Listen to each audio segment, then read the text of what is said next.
तुसी दुश्मन बन के जड़ा वार कीता है, ओ वार कोई होर करदा तो मैं ओदी जिंदगी खो लेदा। तुहाडे एहतराम विच तुहाडे वर्गे दुश्मन कोलों सिर्फ तुहाडा पुत्र खो रहा। आज तो बाद ना तुसी मेरे बाप ना मैं तुहाडा पुत्र, ना मैं इस घर ना तुसी मेरे दिल विच। जिस दिल विच एक मरासन रंदी होवे उस दिल विच तुहाडा रहना उंज भी पासे शर्म है। तू ना बोल कुड़िए, मैनू गल करन दे।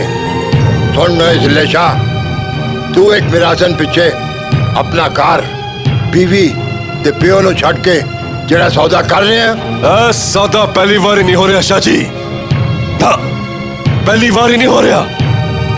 इश्क बुल्ले शाह दा होवे या जिले शाह दा, सौदा इंज ही होंदा जे। बुल्ले शाह अपने अराई मुर्शद दे इश्क च रुल गए ते मैं अपनी मरासन दे इश्क च रुलन जा रहा ते ऐ कह के जा रहा कि तुसी मेरा प्यार रात दे हनेरे च पिंडों कढ़िया है ते मैं उन्होंने दिन दे चानन च इस पिंड च लिया के वसा के विखावांगा जिदे च हिम्मत है, जिदे च ताकत है। ओ मैनू ते उन्होंने इस पिंड च वसन तो रोक के विखाए।